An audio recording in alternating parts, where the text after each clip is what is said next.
Hello everyone. So in my previous video I explained about the chemical composition of DNA, isn't it? So DNA, it is nothing but the nucleic acid and one of the major macromolecule that is found inside the cell in all living organisms. Okay, so in prokaryotes as well as in eukaryotes. So where that is the main genetic material, it means that can regulate the characters, the hereditary characters. So hence that's why DNA can be considered as a genetic material. So in the historical background, so it was first discovered by Friedrich Miescher, isn't it? So where he coined the term nuclein. So later on Altmann, so where he coined the term, he gave the name nucleic acid for that because of the acidic nature of the DNA. So mainly you know that the phosphoric acid group that is found in DNA. So when we see the chemical composition of DNA, so as well as the RNA, the chemical composition of RNA or mainly the nucleic acid. So mainly the DNA that consists of the sugar, then phosphate group and nitrogen bases, isn't it? The sugar found in DNA, that is deoxyribose sugar, it is a pentose sugar, you know that. And there will be an absence of oxygen at the second carbon atom in the deoxyribose sugar. So then the pentose, the phosphate group that is found attached to the sugar, so that is at the fifth carbon atom of one sugar and third carbon atom of the another sugar. That's why there are two orientations can be seen, two ends can be seen in DNA. One is the 5' end, another one is the 3' end. Okay. So then the nitrogen bases, they get attaches to the sugar at the first carbon position. So by means of glycosidic linkage. Okay. So you know the nitrogen bases, there are two kinds. One is purine, another one is pyrimidine. So purines are of two, adenine and guanine, so they are double ringed heterocyclic compounds, whereas pyrimidines are single ringed heterocyclic compounds, isn't it? So they are cytosine and thymine in DNA, but whereas in RNA the thymine is replaced by uracil. Okay, so in this video let me talk about the structure of DNA, and before the elucidation of structure of DNA, what are the investigations that have done in order to elucidate or in order to identify or investigate the structure of DNA. Okay. See, in 1938, a person called William Astbury,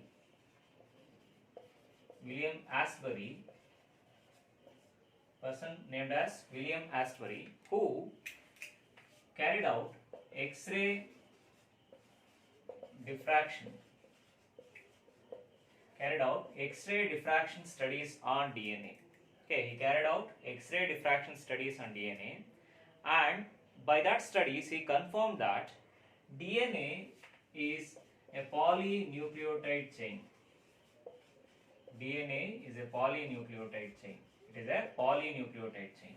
Okay, it means it is made up of many number of nucleotides. Okay, you know what are nucleotides. When the nucleoside along with the phosphate, it is considered as a nucleotide. See, DNA, it is a polynucleotide chain. It means it is made up of many number of nucleotides. So by means of, he studied that by means of X-ray diffraction. Okay, he gave one of the postulate where DNA is a polynucleotide chain.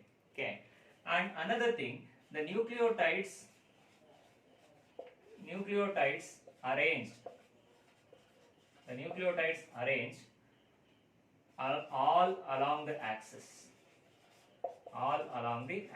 Means throughout the axis, or means throughout the chain the nucleotides are arranged.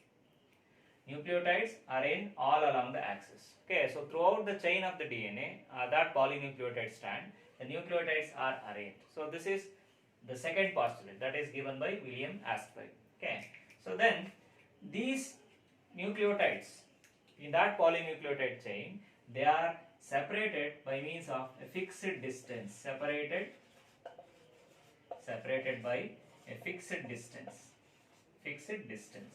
The two polynucleotide strands and the nucleotides which are found in that polynucleotide strands, they get separated by means of a fixed distance. Okay, so these are the observations that was done by William Astbury on DNA by conducting X-ray diffraction. Okay, so where he postulated that DNA, it is a polynucleotide chain, it consists of polynucleotide chain. So where the nucleotides which are arranged all along the axis of the length of that polynucleotide chain, then and they get separated, the nucleotides get separated by means of a fixed distance. So that is the observations done by William Astbury on DNA while elucidating the structure of DNA. Okay, so then the next thing is, after the discovery of William Astbury, later on some years later, Wilkins, Franklin, these are very important, the identification, Franklin's and Garling, they carried out X-ray crystallography. They carried out X-ray crystallographic studies on DNA. Okay, so these investigations are very important here. So for your examination is also, okay. So where for 2 marks or 3 marks this will be asked. What is the contribution of William Asprey or Wilkins and Franklin? Okay. See, Wilkins, Franklin and Garling, so they conducted X-ray crystallography. Okay. So by this X-ray crystallography, they got some good photographs of DNA. They got some good photographs. They got some good photographs of what? Of DNA. They got some good photographs of DNA. Okay, so this is one thing. Then they said that, they confirmed that DNA is made up of 2 polynucleotide strands. 2 polynucleotide strands. They confirmed that DNA is made up of 2 polynucleotide strands. It means there are 2 polynucleotide strands which are found in the DNA. Okay. So then the next thing, and they are coiled in right-handed direction. And the 2 strands which are found in the DNA, they are they get coiled in right-handed direction. In right-handed direction. Okay, so these are the postulates which are given by Wilkins, Franklin and Garling. Okay, so they demonstrated X-ray crystallography. By that, they got some good photographs of DNA. By that, they confirmed that DNA is composed of 2 polynucleotide strands. So that is the observation done by William Asprey, isn't it, previously? So later on, they also confirmed that yes, it is made up of 2 polynucleotide strands. And another observation they did, that is, these 2 strands, they coiled in right-handed manner. Okay, they get coiled in a right-handed direction. Okay, so this is the contribution while elucidating the structure of DNA by Wilkins, Franklin and Garling. Okay, and the major thing while explaining that majorly helps in explaining the structure or constructing a double helical model of DNA. Okay, so that was the major contribution done by Erwin Chargaff. So the major contribution is done by Erwin Chargaff. Okay, see, Erwin Chargaff, who studied the basis of DNA of different organisms. Okay, he studied the bases which are found in the DNA of collected from different organisms. Okay, and he proposes a rule, that is what we call, this is very important for your examination, that is Chargaff's base equivalence rule. Chargaff's base equivalence rule. So this is very, very important for your examination. Chargaff's base equivalence was described by Erwin Chargaff. Okay, so where he proposes a rule, that is what is called as Chargaff's base equivalence rule. Okay, and this states that, the rule states that the amount of purines is equal to the amount of pyrimidines. The amount of purines is equal to the amount of pyrimidines in DNA. Okay, so the Chargaff's base equivalence rule that states that in DNA, the amount of purines is equal to the amount of pyrimidines. That is, adenine is equal to thymine, adenine is equal to thymine, and cytosine, here it is guanine is equal to cytosine. Guanine is equal to cytosine. Okay. Amount of purines in DNA, amount of purines are equals to the amount of pyrimidines. So whereas adenine is equal to thymine, then amount of guanine it is equal to cytosine. Okay. Then the ratio between them, between the adenine and the guanine and the cytosine and the thymine, it is A plus T by C plus G.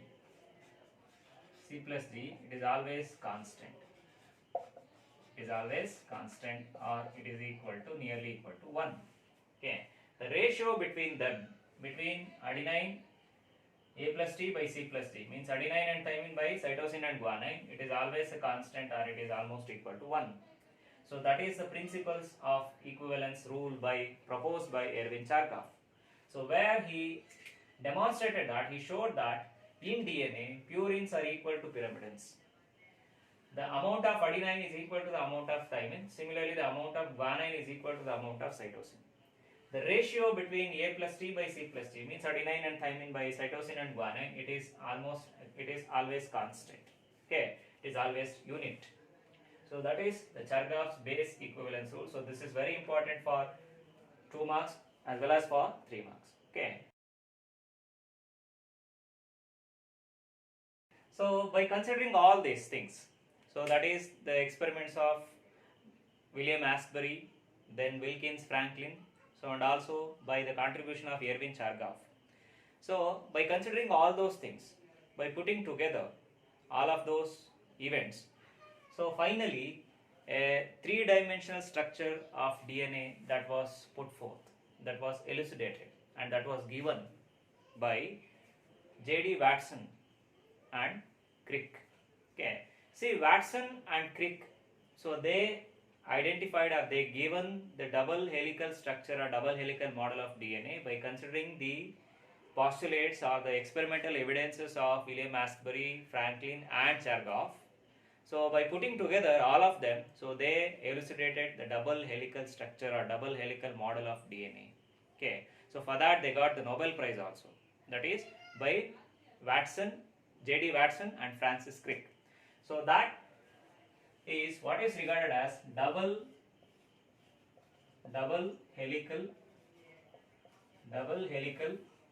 model of DNA. Double helical model of DNA. It is also called as Watson and Crick model of DNA. Watson and Crick model of DNA. Okay, so this is very important. And this is also known as BDNA. This is also called as BDNA. Means after their observations, considering together, and they put forth the double helical model of DNA. That is what is popularly known as Watson and Crick model of DNA. It is also regarded as BDNA. So I will tell you why it is regarded as BDNA. Okay. See, the postulates of this one, the double helical model of DNA. So I will write the diagram roughly. So in video, I will upload the diagram also and the structure of DNA. Okay, I will cite the structure of DNA also. So here I will write it, the rough diagram.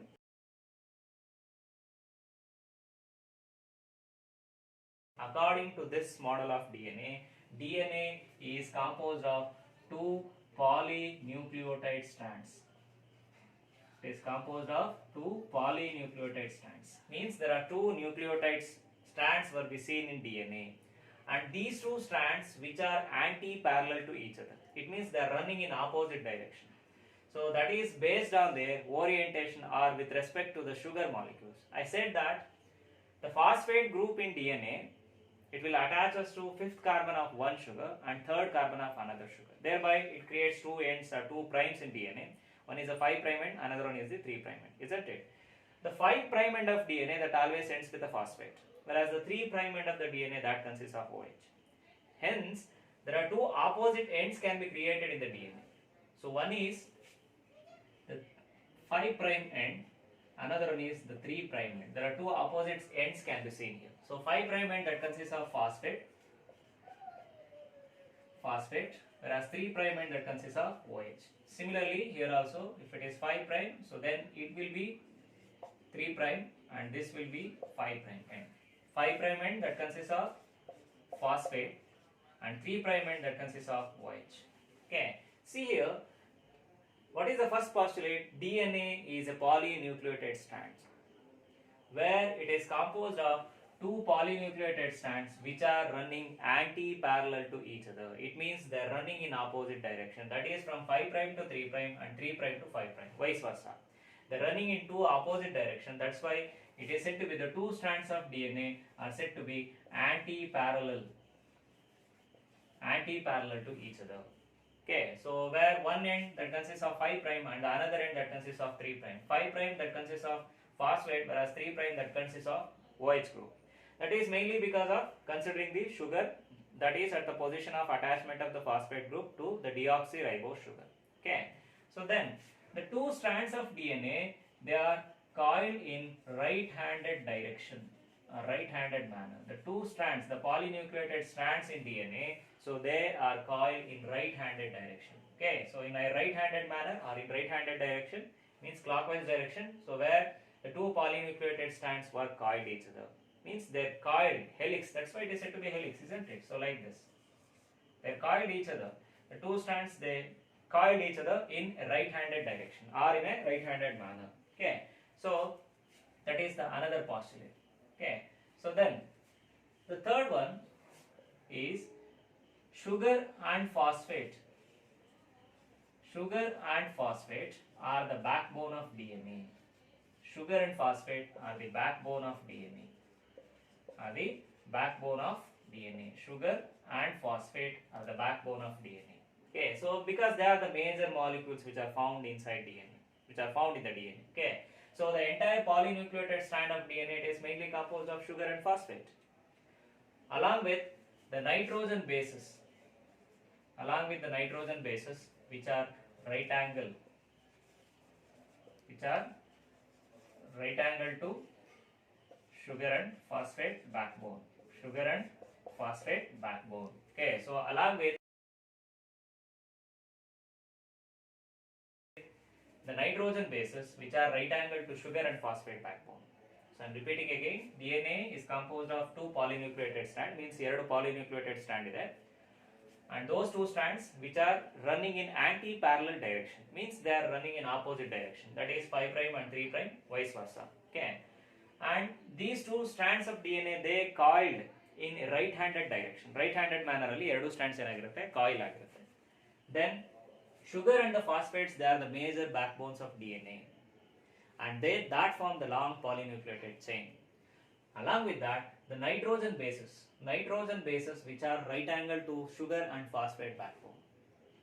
Okay, so then you know the other things like where the nucleotides which are found in the DNA, which get attaches to one another by means of phosphodiester bond.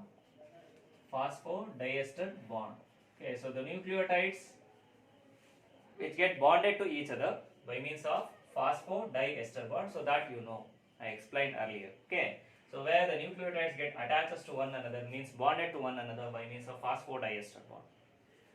So then the nitrogen base attaches to first carbon of deoxyribose sugar.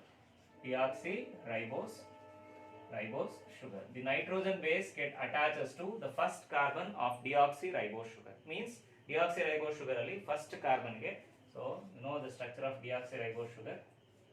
For first carbon, it means here the nitrogen base that can attach to the first carbon, the nitrogen base that can attach.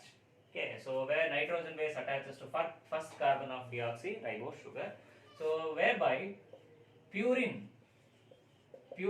attaches to the deoxyribose sugar by its 9th position. Purine attaches to the deoxyribose sugar by its 9th position. That is by the 9th position of purine. So whereas pyrimidines, they get attaches to the deoxyribose sugar by their 3rd position.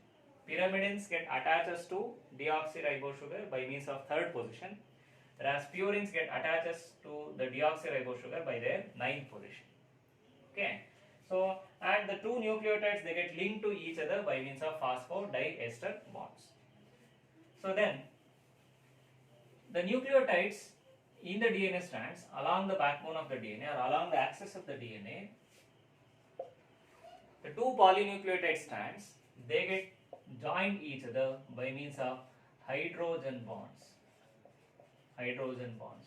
You should remember the bonds. What are the bonds present here? So the bond between the sugar and the nitrogen base is glycosidic bond. The bond between the phosphate group and the sugar is phosphoester bond. And the bond between the two nucleotide is phosphodiester bond. Similarly, the bond between the two polynucleotide strands, it means like this. The bond between the two polynucleotide strands is like this. This is hydrogen bond. The bond between the two polynucleotide strands, it means the bond between these two strands is hydrogen bond. Okay. See here, the bond between the purines are get bonded with the pyrimidines. Okay, adenine always pairs with thymine. Adenine always pairs with thymine. It means a purine always pairs with a pyrimidine. A purine always pairs with a pyrimidine. Okay, adenine that always the purines that will pair with the pyrimidine. So here adenine and thymine will pair. Purine adenine always pairs with the pyrimidine by two hydrogen bonds like this, A and T. There are two hydrogen bonds. You remember this. Okay, this is very important. There are two hydrogen bonds between adenine and thymine. Okay. Similarly, guanine, this is another purine that pairs with cytosine by means of three hydrogen bonds. Guanine that pairs with cytosine by means of three hydrogen bonds.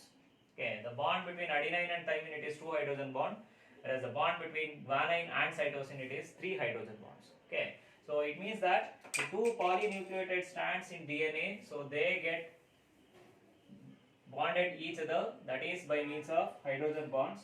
So where always purines will pair with the pyrimidine, adenine always pairs with the thymine, and guanine always that pairs with the cytosine.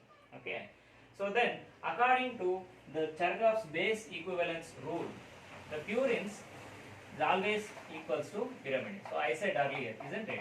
So the purine is equal to pyrimidine. So where according to the Chargaff's base equivalence rule, purines are equal to pyrimidines. So where amount of purine in DNA, amount of purine is equal to pyrimidines. So adenine is equal to thymine. Similarly, guanine is equal to cytosine, isn't it? The ratio between these two, that is A plus P by C plus G, it is always constant or it is always a unit. It is always constant or it is always a unit. The ratio between the purine and the pyrimidine, it is always equal or it is almost constant. So between the purine and the pyrimidine, that is always constant. Okay, so that is the Chargaff's base equivalence rule. See, the bases which are found along the two strands of the DNA, along the two polynucleotide strands of DNA, and these bases are complementary to each other. So this is a very important point.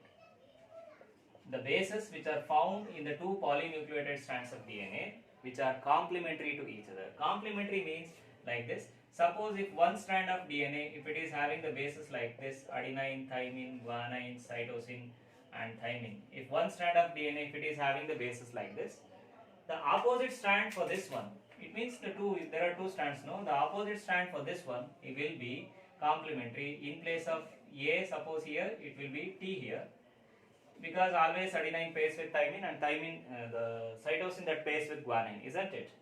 So then, if it is G here, then here there will be C, means complementary base will be added to the next strand. Okay. Then suppose if there is a C on this strand, here there will be G. If there is a T on this strand, here there will be A.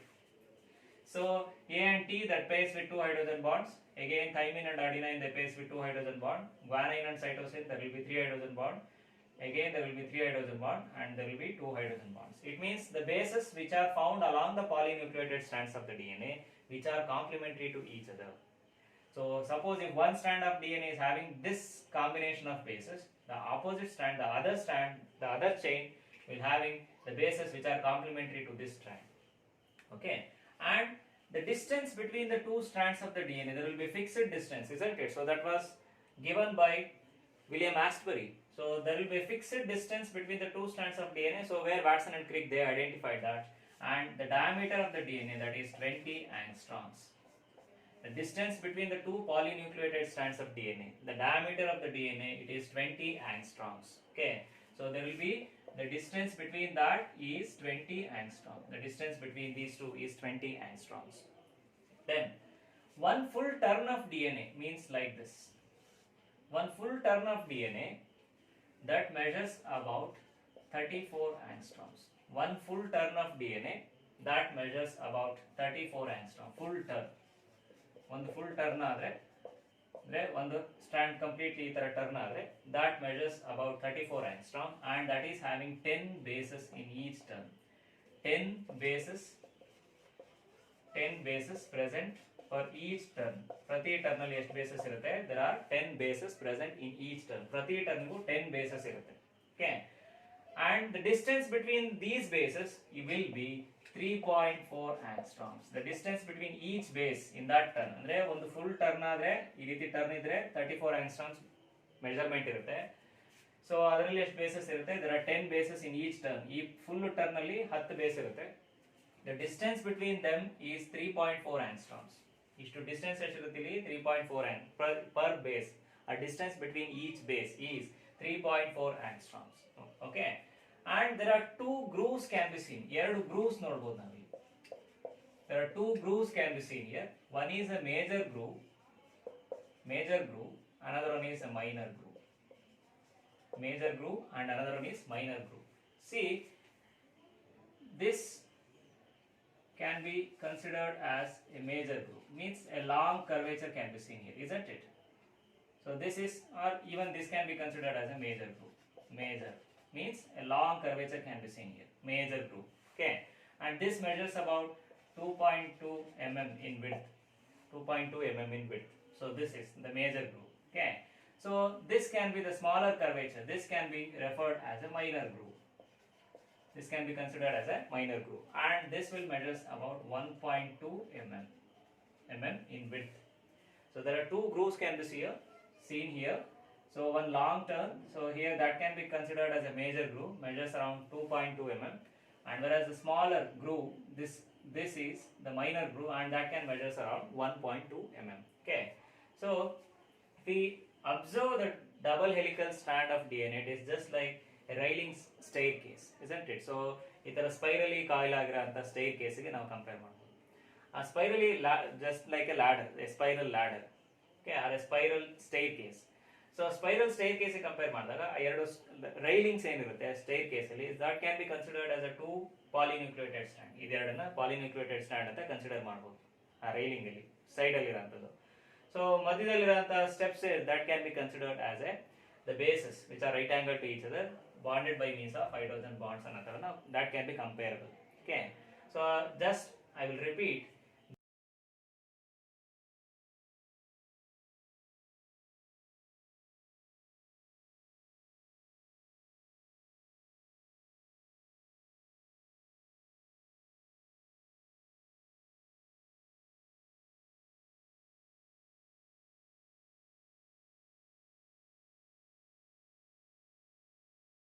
The postulates of double helical model of DNA. Okay, so see, DNA, it is a polynucleated molecule where there are two polynucleated strands can be seen in DNA, and both of the polynucleated strands which are coiled each other in a right-handed direction, and such type of DNA is also known as BDNA. Means right-handed orientation ಇದೆ, right-handed direction ಅಲ್ಲಿ coil ಆಗಿದ್ರೆ ಅದನ್ನ BDNA ಅಂತ ಕರಿತೀವಿ ನಾವು. Okay, so hence double helical model of DNA is also considered as BDNA.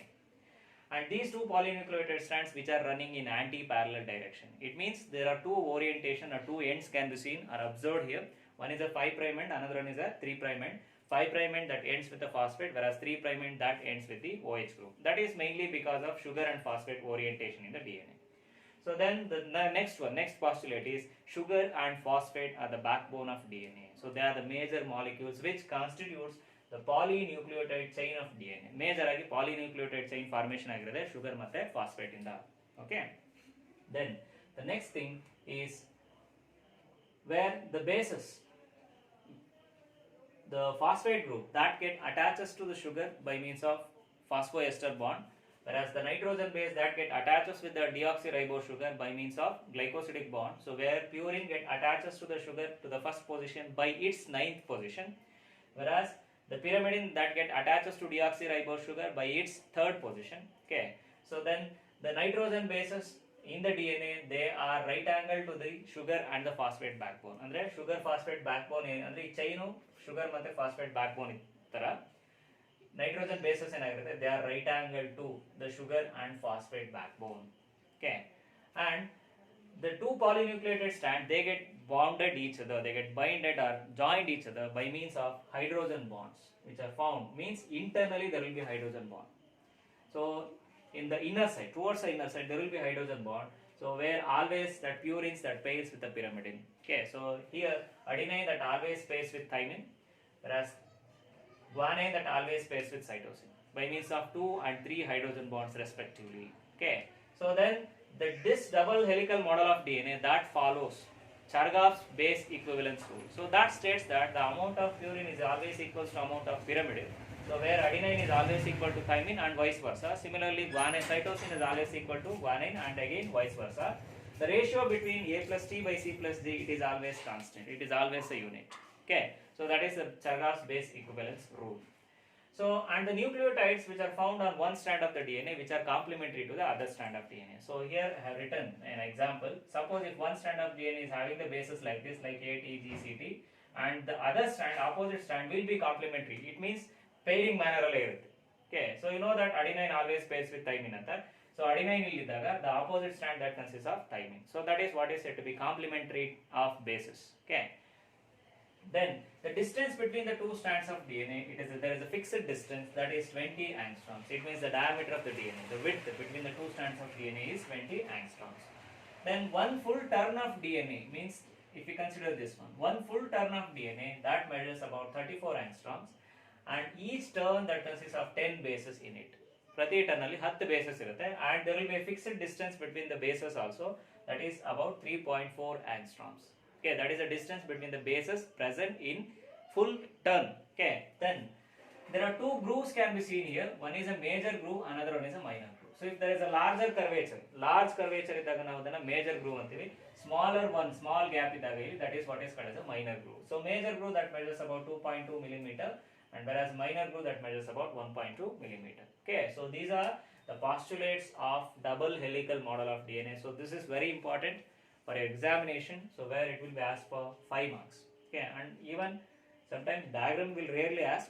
Okay, but explain the postulates or explain the structure of double helical model of DNA to ಸುಮಾರು ಸಲ ಕೇಳಿದ್ದಾರೆ. Okay, for 5 marks. Okay, so in next video I explain about the discovery of genetic material, how DNA was discovered, what are the experiments which are conducted while discovering the DNA, or to consider DNA as a genetic material ಅನ್ನೋದನ್ನ next video ಅಲ್ಲಿ ಹೇಳ್ತೀನಿ. Okay, thank you.